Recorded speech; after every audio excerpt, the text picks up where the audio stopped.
Bali, magpadala po si Kuya Noel para sa inyo. Para lang po makatulong sa inyo. Mabili niyo po ano yung kailangan nyo ngayon. Ano po? Salamat. Opo. Hawakan nyo. 1, 2, 3, 4, 5. Salamat po. 1,000 po yan galing kay Kuya Noel. Mga nagbibigay ng mga kailangan mag-ina, kakatulong sa amin. Maraming bagay, 5,000, laki akong pirato. Bago ang lahat ay nais din po naming pasalamatan ang lahat ng mga nauna pang sponsors nila Nanay Delia at Rodel na patuloy na nagpapaabot ng pinansyal na tulong sa kanila at pagmamahal.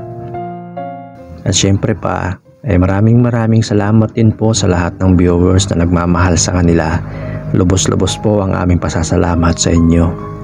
Sir Noel, at naging tulong po ito sa aming mag-ina.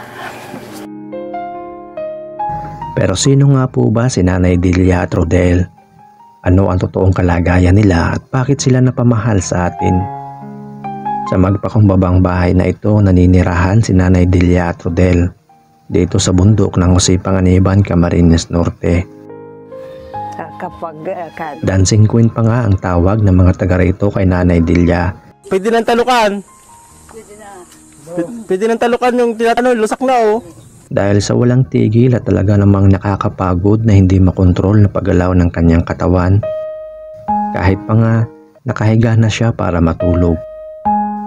O ano man ang ginagawa ni Nanay Delia, patuloy pa rin ang paggalaw ng kanyang mga kamay at paa. Kaya naman hirap na hirap si Nanay kahit sa mga simpleng gawain lamang. Hindi pala kayo nakapagsuot ng tsinelas, Nanay? Kakasot ng kundi labong mata ko. Malabo. Saka natalbo ha. Natalbo. Nagbuya kong gaya yung kailan. Pero walang sapat na kakayahan si Nanay Delia para malaman ang totoong sakit niya at magamot ng tama.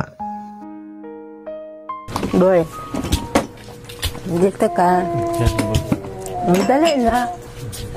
Ito ang gawa ko ngayon mo sa albularyo. Yung ano, diet ang sabi. Ano daw po? Parkinson. Pero hindi ang kalagayan ni Nanay Delia ang talagang idinadaing niya, kundi ang kanyang anak na si Rodel na may epilepsy. Ate Delia, may nakapagkwento sa akin, yung pong mga tao, na parang minsan natatakot sila na parang yung anak niya minsan Nasigaw siya. sumisigaw, umaalulong, parang umaalulong. Ano pong dahilan kaya? Gutom, di siya makatulog. Epilepsy. Ano daw po nararamdaman niya sa tingin niyo? Ba, natigas. Mahal na mahal po ni Nanay Delia si Rodel at ginagawa niya ang lahat para sa kanyang anak. Hindi magawa ni Rodel kahit ang simpleng kumaing mag-isa, kaya sinusubukan siya ni Nanay Delia. Kwento pa nga ni Nanay Delia, umaalulong daw sa gabi itong si Rodel sa tuwing nagugutom. Kaya naman lubos-lubos po ang aming pasasalamat sa inyo, mga sponsors at mga viewers na nagmamahal sa kanila. Maraming salamat po sa inyong lahat. Sana po akong wala kang biga. Biga ng ano. Biga naman sa tapang grocery naman. Papa grocery. Kung may binibili po kayong gamot para sa isang at saka pang paggamot namin. bili niyo po ano. Bumbi akong Ano po gusto niyong sabihin uli kay Kuya Noel po? Kuya Noel, pakisabi. salamat po kay Sir Noel at naging tulong po ito sa aming mag-ina. Laking tulong po ito. Kaya gata yung laki ng anak po na nilangan. Kaya po dahil salamat po kakabi kami biga grocery. Maramang kayong gata sa mag-ina. Gamot. Naubos ang Yun po.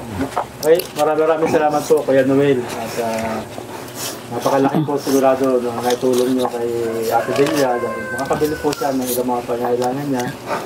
Ayon sa kanya, pati ng gamot na rin ni Rodel. Panggamot na rin po. Bawasan yung pag-atake ng sakit ni Rodel.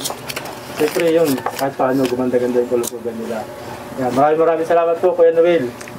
Sa lahat po namin viewers at mga sponsor, muli, maraming salamat po.